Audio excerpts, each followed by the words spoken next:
Zlí americkí antisemiti vo vláde Donalda Trumpa. To je názov hlasovky číslo 33, priatelia. A ja vás, ľudanky a kvetinky, pozdravujem v túto krásnu slnečnú stredu a dnes je 18. marca 2026, je týždeň po mojom rozsudku. Kde som teda okrem iného popri iných prečinoch bol EŠTS väzinku odsúdený aj za zločin 422b, takzvané rozširovanie, šírenie extrémistickej literatúry, brožúrky, knihy, protokoly slovenských mudrcov, k tomuto bodu sa sudkyňa, to všetko ste určite počuli na súde a budete to počuť v nahrávkach a v zápisnici, na ktorú ešte stále čakáme, ale okrem iného sa pani sudkyňa vyjadrila, že som to, čo som prezentoval, zasadil do, citujem, konšpiračného rámca, neviem odkedy sú konšpirácie trestné na Slovensku, ale budiš, a že som konšpiroval o nejakom svetovom sprísahaní a spiknutí a že teda najviac vadila moja interpretácia tej knihy, o ktorej som sa mal údajne v minulosti vyjadriť, že teda existuje nejaké spiknutia, smernica sionistov a protokoly sionských mudrcov údajne pojednávajú o tom, že politický sionizmus zasahuje do diania západných krajín. Najväčšia západná krajina sveta je samozrejme USA, Spojené štáty americké. Ale včera večer sa teda udiala taká vec priamo v tejto najväčšej západnej krajine sveta, Spojené štáty americké, USA. A ja vám teraz prečítam jeden citát z jedného listu a ak vás zaujíme, tak pod týmto videom na Telegrame si v texte vám uvádzam link na jeden iný príspevok na jednom inom kanáli, kde teda dotyčná osoba číta celý list, ale prečítam vám presné znenie jedného citátu z toho listu. S čistým svedomím nemôžem podporiť prebiehajúcu vojnu v Iráne. Irán nepredstavuje pre našu krajinu žiadnu bezprostrednú hrozbu a je zrejme, že sme túto vojnu začali pod tlakom Izraela a jeho vplyvného amerického lobovania. Koniec citátu. Lobovanie, to sú tlakové záujmové skupiny. No a citát, ktorý som uviedol, priatelia, patril pánovi, ktorý sa volá Joe Kent a tento list napísal včera 17.3. prezidentovi Donaldovi Trumpovi. A je to človek nie len tak hociaký, ale je to človek, ktorý týmto listom zároveň podal svoju demisiu a až dovčera pôsobil ako riaditeľ protiteroristickej centrály USA, čiže očividne jedna z vládnych špičiek, veľmi, veľmi vysoký post, riaditeľ protiteroristickej centrály, čiže človek, ktorý o terorizme zjavne niečo vie. A ako som si naštudoval, jeho predpokladaný plat mal byť 17 až 18 tisíc dolárov mesačne. Bielý dom podal stanovisko ku tomuto citátu a povedal, že je to samozrejme len konšpiračná teória, nezmysel a neviem čo. No a ja som túto hlasovku nazval, že zlí americkí antisemiti, lebo ja som bol za výroky, ktoré by som označil možno, že podobné tomuto citátu. Ja som bol za ne označený tak, že mám vytvárať že vraj údajne nejaké protižidovské nálady a antisemické sentimenty podľa slov pána znalca, jediného znalca na extrémizmus na Slovensku.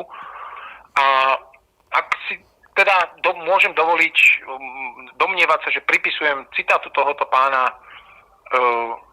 nejaký sentiment, tak je to protiizraelský. On tam o Židoch nehovoril ani slovo, tak ako ja nikdy. Ja kritizujem politický sionizmus, to je politika sionistického štátu Izrael.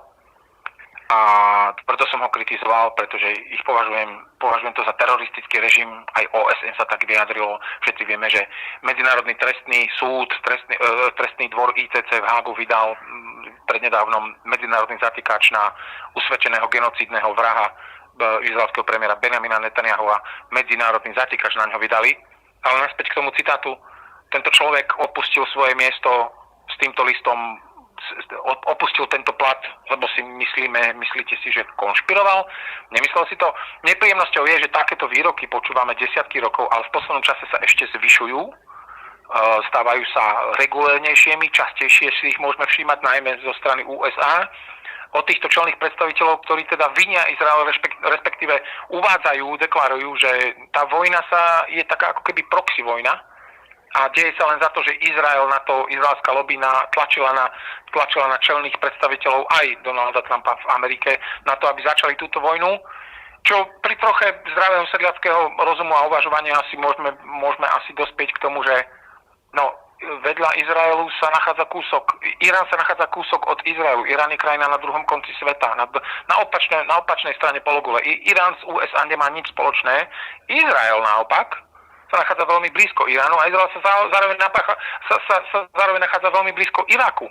Ak sa pamätáme všetci, tak Irak, invázia, nie vojna, ale invázia USA do Iraku sa začala pod zámienkou kedysi dávnejšie 20 rokov dozadu, kde zomrelo 1 000 000 mužov, žien, starcov a detí. Toto sú napríklad slová aj Ľuboša Blahu, aj Robert Kaliňák, aj Robert Fico to spomínali nedávno vo svojich vyhláseniach, kde teda došlo pod zámienkou došlo k tejto invázii pod zámienkou, ktorá tvrdila, že vtedajší predstaviteľ, vtedajší prezident či premiér Iraku, neviem už presne akú funkciu mal pán Saddam Hussein, ktorého chytili a obesili, mal vlastniť a skrývať nejaké chemické zbranie hromadného ničenia niekde v púšti. Nakoniec sa na to prišlo, že sa nakoniec po invázii a absolútnom rozvrate v Iraku a po smrti miliónov irackých životov sa prišlo na to, že žiadne zbranie nikdy neexistovali a neskôr niektorí vtedajší čelní predstavitelia, ktorí odstúpili, uviedli verejne dodnes dohľadateľné výroky,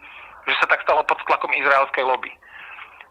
Útoky, invázia do Iránu trvajú teraz asi 10. deň a už vieme, že to vôbec nepôjde tak ľahko, ako si Donald Trump myslel, že to bude nejaká epic fury, že tam proste prídu, bude to nejaký blitzkrieg, prídu, vybavia to.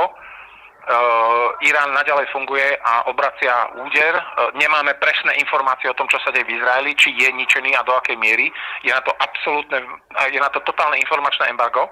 Ale keď už takýto vysoký človek tvrdí, že je to pod izraelskou lobby, tak ja sa domnievam, je toto antisemické?